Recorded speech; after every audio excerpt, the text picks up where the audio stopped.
Hi everyone, my name is Christie Nguyen. I want to thank you all for being here today. So I want to start off by sharing with you 4 stories.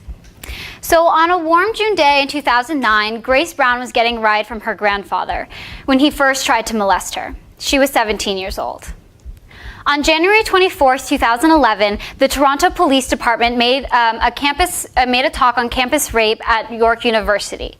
During this talk, Officer Michael Constable Sanguinetti made a statement saying that women should avoid dressing like sluts in order to not be victimized. On December 16, 2012, Jyoti Singh was gang raped by over 6 men for over an hour on a bus in New Delhi. 2 weeks later, when she died, it was found that her death was primarily caused by the penetration of a large metal rod, causing massive damage to her uterus, genitals, and intestines. On March 27, 2014, a Brazilian survey came out with the shocking statistic that 65% of Brazilians believe that women deserve to be raped if dressed provocatively. So why did I tell you these 4 stories? Why do they matter? Well, these 4 stories sparked some of the biggest anti-rape movements around the world.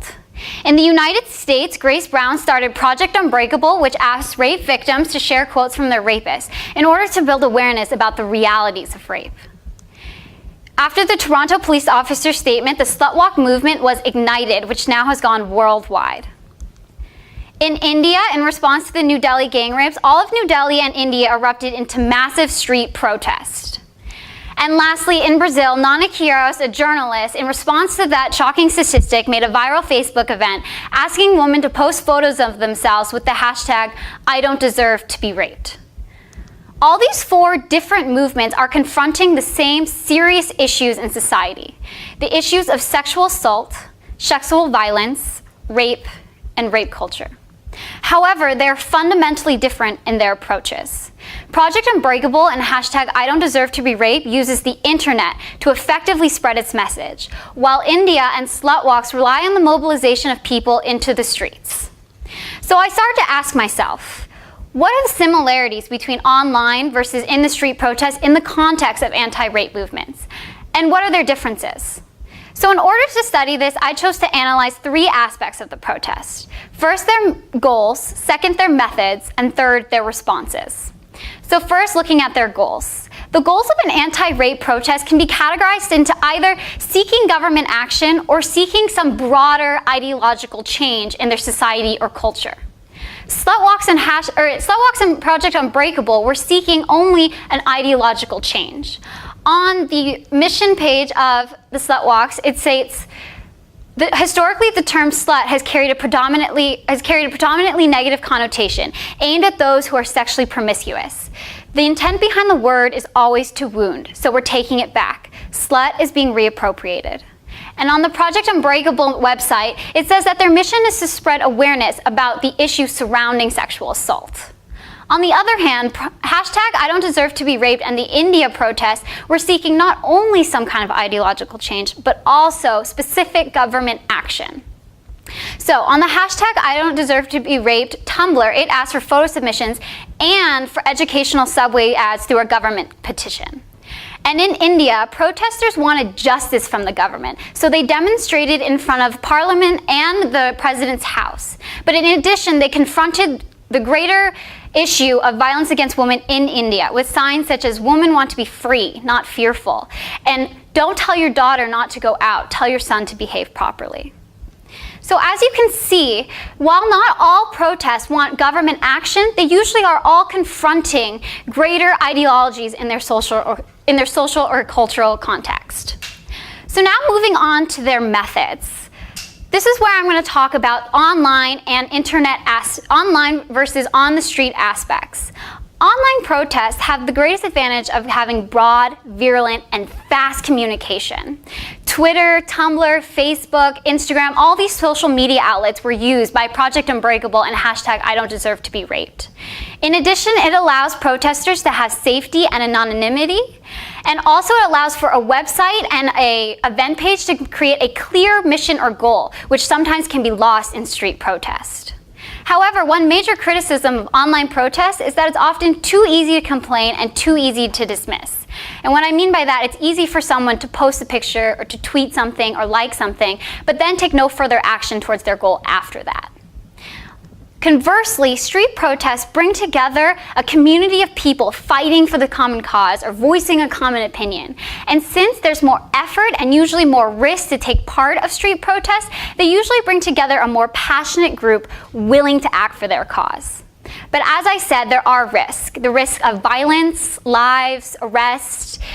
And in India, they specifically use police beating, tear gas and water cannons to try to disperse and subdue the protesters. So as you can see, online and internet protests have their own unique advantages and disadvantages. However, they're ultimately extremely interconnected mediums. India protests and slut walks rely heavily on social media in order to physically bring people together into the streets. And likewise, Project Unbreakable and hashtag I Don't Deserve to Be Raped not only ask for photo submissions online, but went in person to talk to victims or to talk about sexual assault at campuses.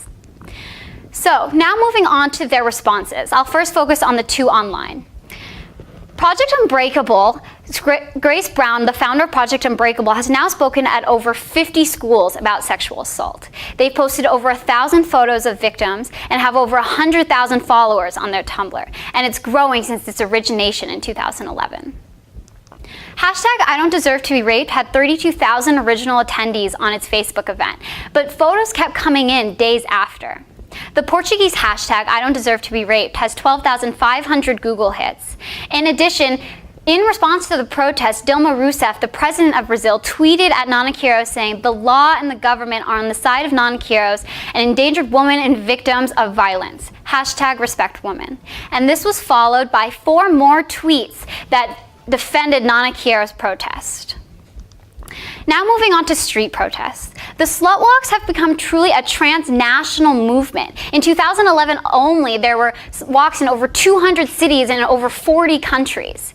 While the responses to slut walks have been mixed about its actual effect on slut shaming and victim blaming, it does have people talking about these often taboo and hard to talk about issues. Lastly, India. The protesters did receive their justice when the trial of the men were fast-tracked in court and the 4 adult men were sentenced to death.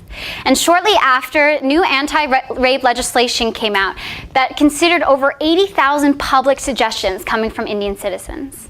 And they also created 6 new courts to hear rape cases. So as you can see, specifically looking at hashtag I Don't Deserve to Be Raped and the India protests, because they asked for government action and ideological change, their responses seem to suggest that online protests can better attain ideological changes, while street protests are better at attaining government action. And I believe the reasons for this goes back to the methods portion that I spoke about. Ideological changes certainly take time, and they need to reach a much broader audience in order to make a full cultural shift. Online protest can lend itself to that because it is ongoing, it can be ongoing, last for many years, and ultimately reach way more people than a street protest can. On the other hand, government action is a more immediate goal of the protest, and street protests create a sense of urgency for the government to act. And this urgency comes from the pressure to get people out of the streets, to restore peace and order, or to get rid of the negative media going on about their government. So, since my analysis only considered 4 movements, it's limited in its scope and its size to make any definitive claims. However, I do believe that these observations and data does warrant further research and study. So, rape and sexual assault are widespread, rampant, and devastating to its communities and to its victim. It's estimated that 1 in 6 American women will be raped by the end of their lifetime, and that over 70% of these victims will not report the crime to their police. The fight against rape and rape culture will continue.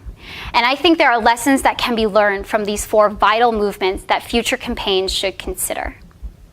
First, is that whether they're looking for government action and or some kind of ideological change, they should utilize both online and street protests to their benefits because they're ultimately interconnected mediums and don't exist independent of each other. And lastly, one form, online or street, can be more dominant over each other, but protesters should consider their end goals in mind before choosing.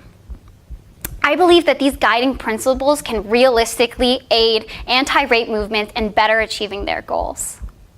So now you've heard about these 4 stories, and how these 4 stories sparked incredible and inspiring movements, and how they ultimately impacted and changed the world. Thank you.